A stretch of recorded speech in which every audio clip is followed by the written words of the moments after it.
हर खबर पर होगी आपकी पकड़। डाउनलोड कीजिए एबीपी लाइव ऐप। नमस्कार, मैं हूं विजय विद्रोही। पूरा देश कोरोना के खिलाफ निर्णायक लड़ाई लड़ रहा है। सभी राज्यों ने अपनी पूरी ताकत झोंक दी है। सबका एक ही मकसद है, कोरोना को हराना है, कोरोना को जड़ से खत्म कर देना है। और ये काम कर रहा है हेल्थ डिपार्टमेंट, स्वास्थ्य विभाग।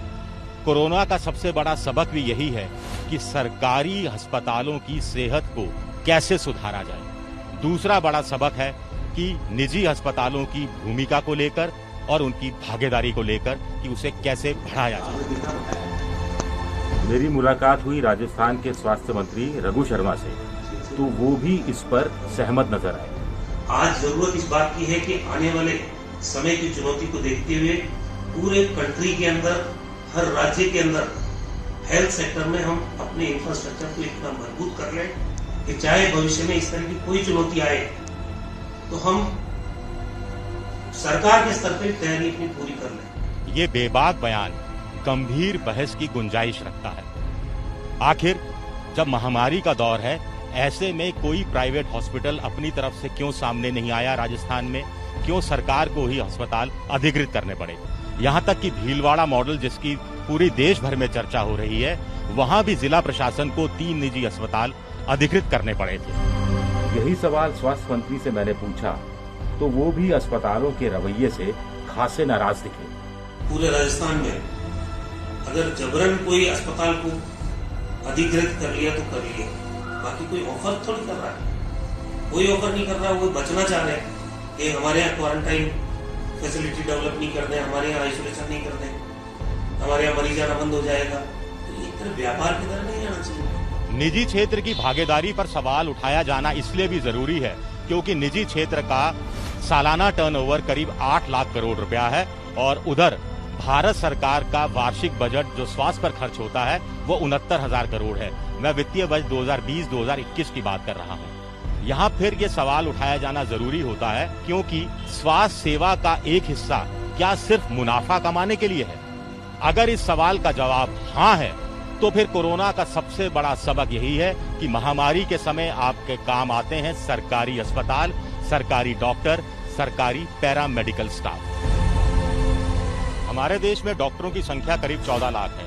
इसमें से करीब 80% निजी क्षेत्र में कार्यरत हैं, यानी 10 से 11 लाख। 3-4 लाख डॉक्टर ही सरकारी सेवा में है। दूसरा बड़ा सवाल ये उठता है कि पैरामेडिकल स्टाफ ही क्या सारे काम करेगा?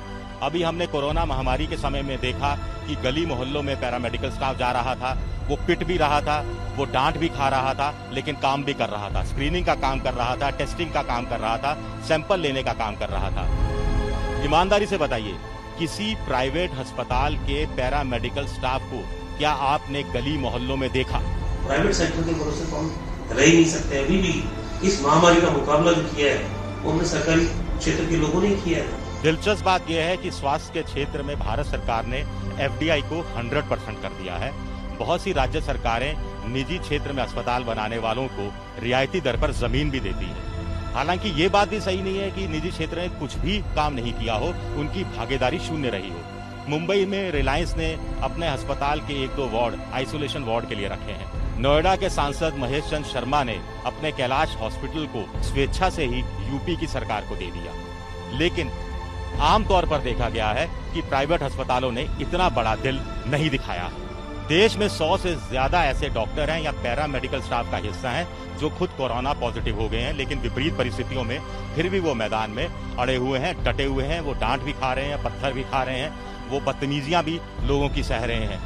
अगर हम बात करें इंदौर की, तो इंदौर का एक हिस्सा आपको पता होगा कि 2 अलग अलग तस्वीरें हैं कि पहले एक इलाके के अंदर जब पैरामेडिकल स्टाफ के लोग गए थे तो कैसे लोगों ने उन्हें दौड़ाया था, पत्थर मारे थे और वो जान बचाकर किसी तरह से वहां से भागने में कामयाब हो पाए थे। लेकिन कोरोना संदिग्ध उस इलाके में कुछ और बाद में पाए गए, तो उन्हीं डॉक्टरों का जो कारवां जब उस मोहल्ले से, उन गलियों से गुजरा, तो सड़क के दोनों तरफ लोग खड़े हो गए और तालियां बजाकर उनका अभिवादन करने लगे।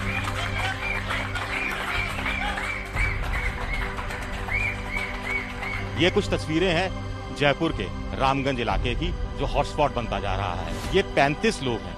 आपने देखा बस भी खड़ी है, लोग भी खड़े हैं, इन सबको कुछ दिन पहले क्वारंटाइन के लिए ले जाया जा रहा था।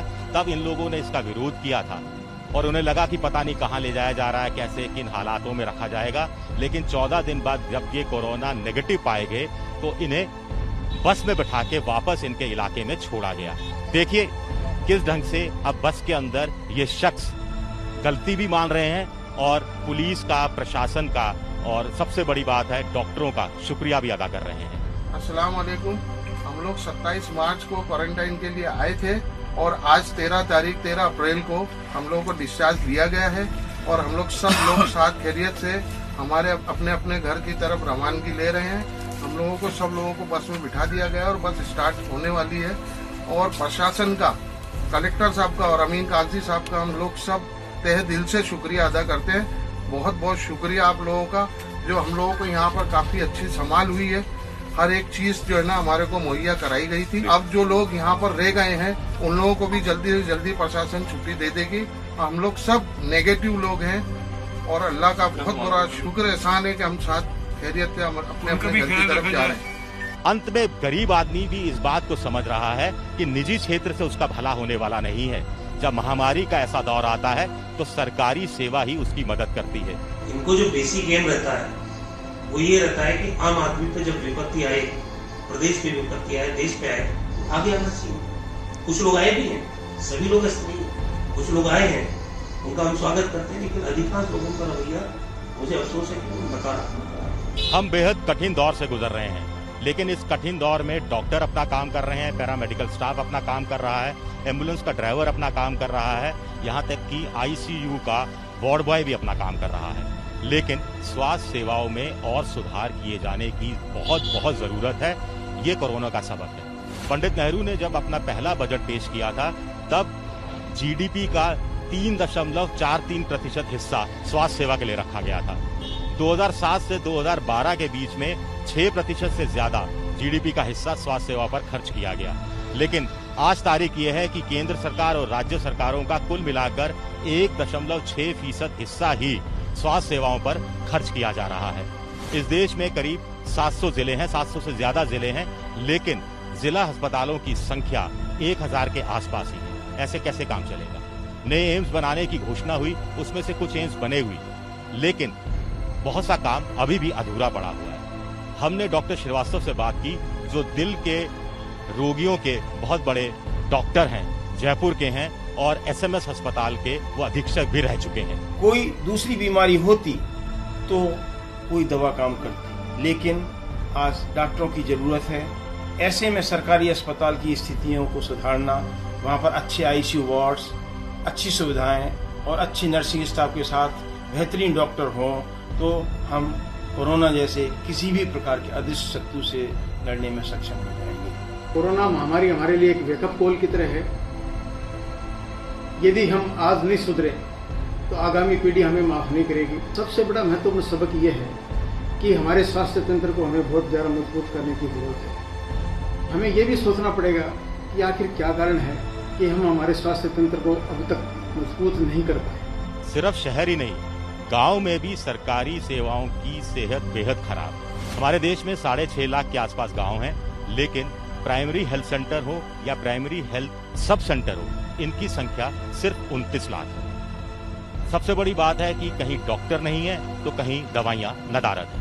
ग्रामीण क्षेत्रों का जहां तक सवाल है, मुझे लगता है कि हमें अभी वहां पे बहुत ज्यादा तैयारी करने की जरूरत है, लोगों को अवेयर कराने की जरूरत है। उसी के अलावा जो कि वहां पे जो हेल्थ केयर वर्कर्स हैं उनको एम्प्लॉय करने की जो हेल्थ केयर सिस्टम है उसको अपग्रेड करने की जरूरत है, ताकि जो भी अगर वहां थोड़ा बहुत इन्फेक्शन या बीमारियां लोगों को हैं तो वो उसी लेवल पे हैंडल हो सके। कोरोना महामारी ने आगाह भी कर दिया है और ये साफ भी कर दिया है कि मुक्त व्यापार और मुक्त अर्थव्यवस्था के इस दौर में मुनाफा कमाने वालों का एक अलग संसार है और सेवा करने वालों का एक अलग संसार है, जो आमतौर पर सरकारी है।